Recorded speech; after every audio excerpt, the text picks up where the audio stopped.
ऐश versus Alex fight में ऐश अपने first Pokemon की तरफ भेजता है एरोड्रैक को, वहीं पर एलेक्स भी अपने फर्स्ट पोकेमॉन को सेंड कर देता है। ऐश ने इस पोकेमॉन को इससे पहले कभी भी नहीं देखा था। वो पॉकेडेक्स से इस पोकेमॉन को स्कैन करता है और पता चलता है कि इस पोकेमॉन का नाम जियोरप्चर है। सरप्राइजिंग बात, ये ग्राउंड और रॉक टाइप का नॉन लेजेंडरी पोकेमॉन है। सभी ने एक्सपेक्ट किया था कि एलेक्स जैसा टॉप टियर पोकेमॉन ट्रेनर एक लेजेंडरी और मिथिकल पोकेमॉन से भरी हुई टीम का इस्तेमाल करने वाला है, बट उसका फर्स्ट पोकेमॉन ही एक नॉन लेजेंडरी निकला, जो कि ऐश ने बिल्कुल भी इमेजिन नहीं किया था। ऐश के ग्रैंडपा कहते हैं जरूर इसमें एलेक्स की कोई ना कोई स्ट्रेटजी होगी। ऑल्सो ऐसे पोकेमॉन ट्रेनर ज्यादा इंपॉर्टेंट बैटल के अंदर ही अपने ओरिजिनल पोकेमॉन्स का इस्तेमाल करते हैं। बाकी सारे फाइट्स में वो अपने बैकअप पोकेमॉन्स का इस्तेमाल करते हैं, जो कि पोकेमॉन टीम में जगह नहीं बना पा रहे हैं। बट स्टिल वो उनके टॉप 10 या फिर टॉप 12 पोकेमॉन्स में आते हैं और उन्हीं में से एक जियोरप्चर होगा। ऐश के ग्रैंडपा की बात सेंस बनाते थी और फाइनली फाइट शुरू हो जाती है। जियोरप्चर इस्तेमाल करता है स्टोन एज का, वहीं पर ऐश अपने एरोड्रैक को विंग अटैक इस्तेमाल करने के लिए कहता है। एरोड्रैक फुल स्पीड के साथ स्टोन एज से टकरा जाता है और सारे के सारे पत्थरों को तोड़ते हुए टकरा जाता है जियोरप्चर से। उसके टकराते ही एक छोटा सा एक्सप्लोजन होता है, जिससे जियोरप्चर को डैमेज पड़ता है और उसके हेड पर एक इंजरी भी हो जाती है। बैटल के स्टार्ट तो ऐश के हक में थी। एलेक्स एक स्माइल देता है और कहता है जियोरप्चर इस्तेमाल करो। क्वेक फ्यूरी का ये जियोरप्चर का सिग्नेचर अटैक था, जिसके लिए वो काफी तेज आवाज निकालता है एंड जमीन से काफी सारे बड़े बड़े पत्थर आसमान की तरफ चले जाते हैं। ये एरोड्रैक के ऊपर नहीं लगते हैं, जिससे ऐश काफी कंफ्यूज हो जाता है कि आखिर इन पत्थरों को आसमान में लेकर जाने का क्या लॉजिक था। ऐश उसके ऊपर ज्यादा ध्यान नहीं देता है और कहता है कि एरोड्रैक अभी हरिकेन अटैक का इस्तेमाल करो।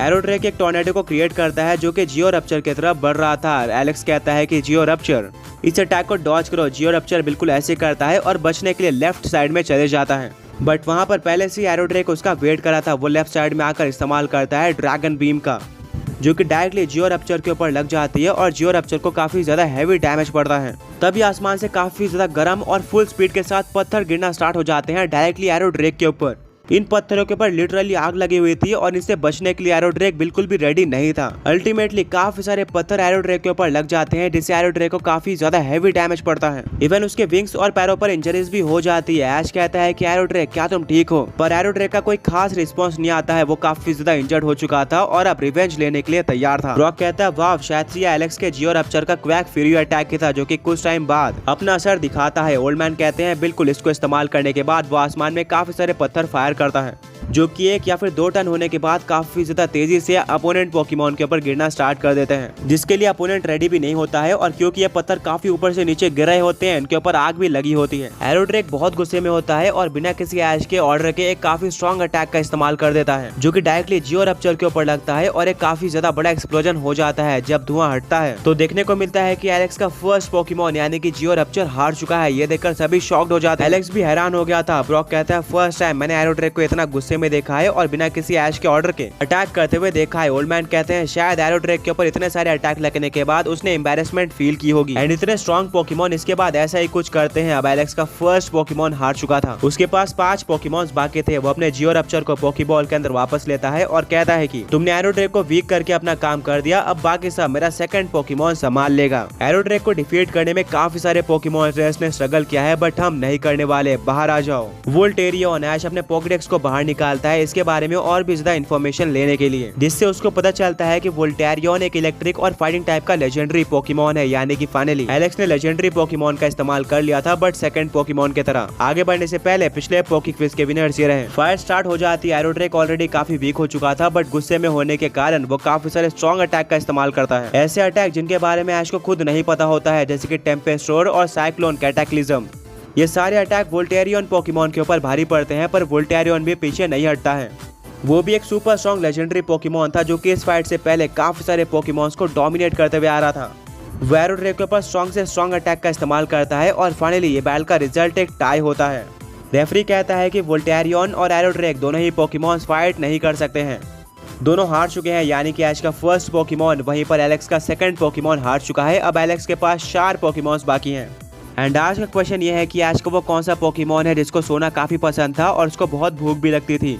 लाइट कहता है कि अमेजिंग, फिलहाल के लिए तो ऐश फाइट में आगे चल रहा है, वो भी एलेक्स जैसे पोकेमॉन ट्रेनर के सामने। बट ऐश को ध्यान रखना होगा क्योंकि ऐश का सबसे स्ट्रॉन्ग पोकेमॉन यानी कि एरोड्रैक ऑलरेडी डिफीट हो चुका है और यही एलेक्स का मेन गोल था। इसके बाद वो ऐश के पूरे पोकेमॉन टीम को शायद आसानी से क्लियर कर पाए। एलेक्स अपने थर्ड पोकेबॉल को टॉस कर देता है, जिसमें से उसका एस या फिर सिग्नेचर पोकेमॉन ड्रैकोरिक्स बाहर आता है। ओल्ड मैन कहते हैं कि अमेजिंग, एलेक्स अपने थर्ड पोकेमॉन की तरह ही अपने सिग्नेचर पोकेमॉन को सेंड कर रहा है। मिस्टी कहती है कि ऐश ने भी अपने सिग्नेचर पोकेमॉन को फर्स्ट पोकेमॉन की तरह इस्तेमाल कर दिया था, यानी कि ओवरऑल अब पोकेमॉन ट्रेनर्स अपने सिग्नेचर पोकेमॉन को लास्ट तक बचाने का नहीं सोच रहे हैं।